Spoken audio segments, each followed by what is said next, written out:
Adriano? Yeah, but I was actually really interested in trying to use three-dimensional visualization for neurodegenerative diseases, and the invention of clarity by Kai Diceroth has been a major milestone, but it has also problems. And the big problem is that it doesn't work very well. And well, I mean, I have to. Well, you know, it was the first iteration, but I had an MD PhD student, Daniel Kirschenbaum, who came up with this idea that he thought that maybe one of the problems is really that when you try to clarify the tissue, actually, in the electrophoretic field, the electrons will not go through the tissue because the electric constant in the tissue is higher than that of the buffer. And so he had, I mean, it's a bit trivial, but he thought, okay, what about if we actually separate electrically the cathode from the anode with an insulating layer and really force the electricity to go through the tissue? And this works actually very well, and we can now clarify tissue very, very quickly. And the advantage of clarity is that it's all aqueous, whereas the other competing methods like iDisco and so, they all have an organic phase, and this has a lot of problems. I mean, it prevents essentially a bunch of things from being possible. So it turns out that what we call this crystal method is very, very rapid. I think it could actually be deployed also for diagnostic neuropathology, and even we are doing things like sentinel lymph nodes, finding micrometastases in sentinel lymph nodes from prostate cancer, and it's fast enough that you can almost deploy it for instead of frozen sections. And then the next question was really how to stain this stuff, and staining can also be done iontophoretically, and the idea again was here to concentrate the dye, which could be, for example, an antibody or whatever, in in a block of agarose, essentially, and then use electrophoresis to drive the dye through the tissue. And again, this works very well.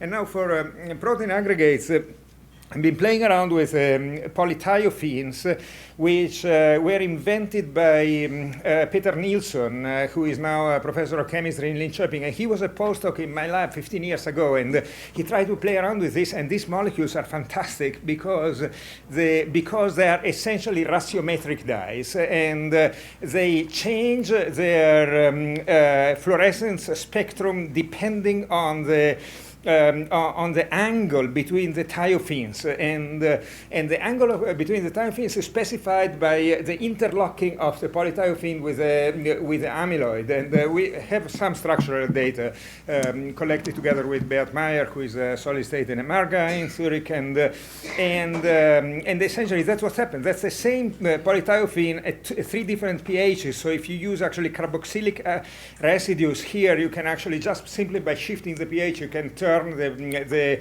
thiophene around, and you can actually make completely different emission spectra. So we built a little machine which you can 3D print. It's very simple, and then the idea was having this. These are mouse brain, but I will also show you some human data. But the idea was, okay, now you can actually volumetrically take the entire image of the entire brain and see where the aggregates are. And for that, we constructed a light sheet microscope because the field of view was actually so large, there was nothing commercially available for that. And then the guys, they liked the colors. They actually built it, and they made a time-lapse video of them building the microscope. So if you want to do it at home, now you can use this as a blueprint. And it's also not very expensive in the end. And I mean, the most expensive part are the lasers, actually. And this is the kind of image sets, stacks that you can get. And this is Claudin 5 GFP, transgenic mouse that expresses GFP in essentially in all endothelia, so you have the entire vascular tree, and it is co-stained with these polythiophenes. And what you see here, these blobs that you see here are are actually A-beta plaques. And this is nice because now you can actually ask questions related to the distance between each plaque and the nearest endothelial cells that is around. And then obviously the question is what happens under therapy. And so the first thing we wanted to ask is whether the existing anti-A-beta therapies are region-specific. And for that, we did this experiment of using either BACE inhibitors or the notorious antibodies, or actually the polythiophene. It turns out that the polythiophene, as I explained to you yesterday, they hyperstabilize the aggregates, and they also can prevent secondary nucleation, probably, and other things, and they reduce amyloid loads.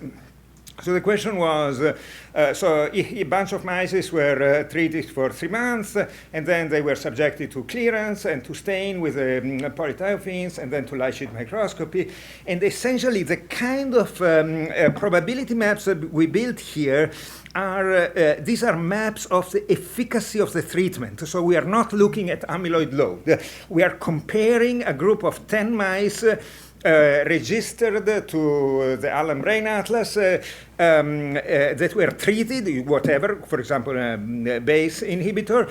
We are comparing them to untreated mice. And now what we are seeing here is voxel by voxel the efficacy of the treatment. So the green means that you're actually removing plaques.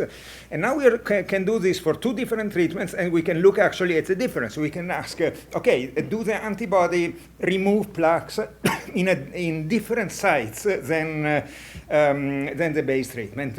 And this was done quite extensively, and the results are actually pretty surprising. For example, here we are comparing BACE inhibition to the polythiophenes.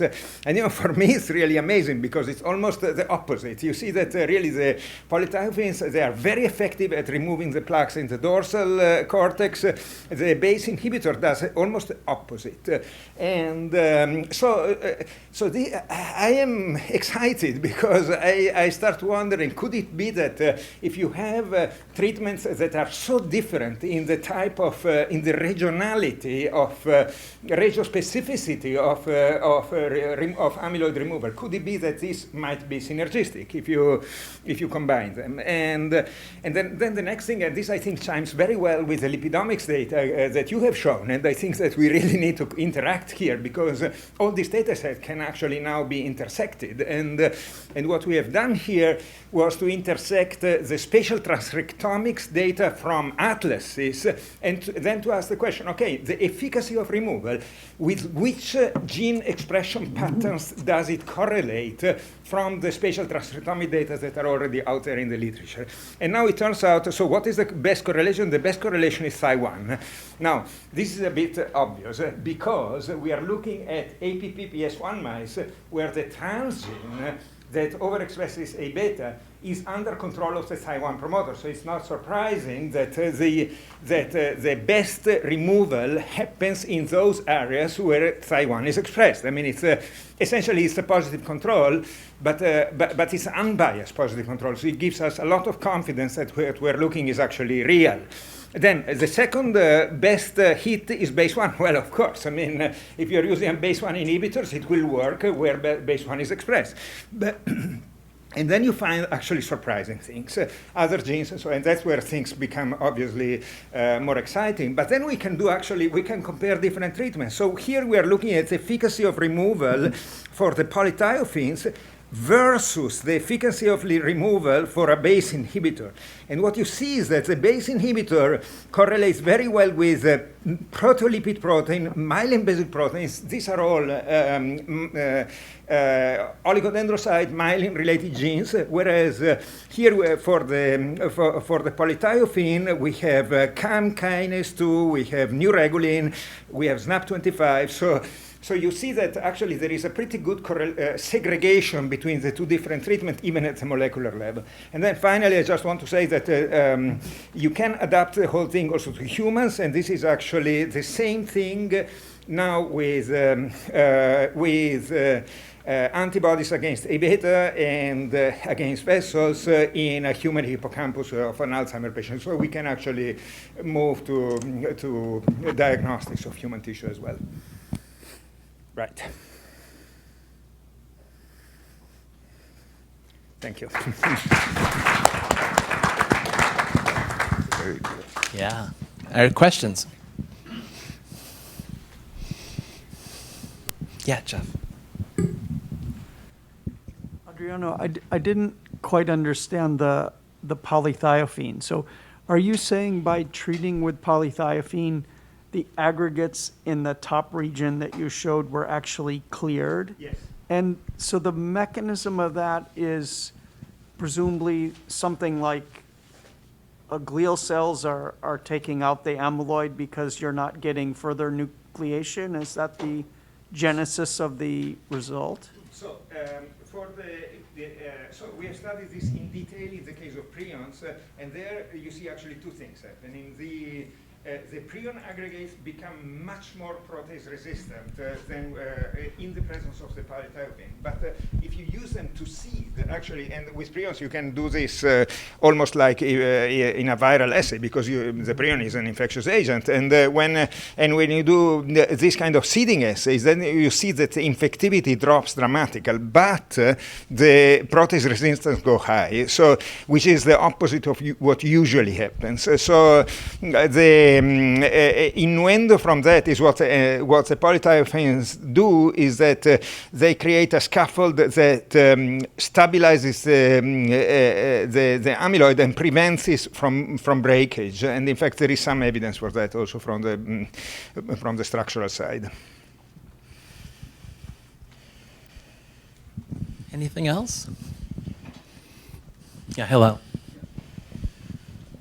You had in the past used different types of polythiophene to capture different pathology. Could you comment on that, and whether you're using them now to look at sort of the diversity of pathology? Yes, the beautiful experiment that Peter Nilsson has done many years ago was really to show that different prion strains when treated with the same polythiophene, give rise to different fluorescence spectra. And this was actually the first evidence that in the case of prions, that the basis for the existence of strains was structural. And in the meantime, I have stopped doing this kind of work, but Peter has gone on incredibly and has been very, very successful as doing very similar things with second generation polythiophenes for synuclein and for other aggregates.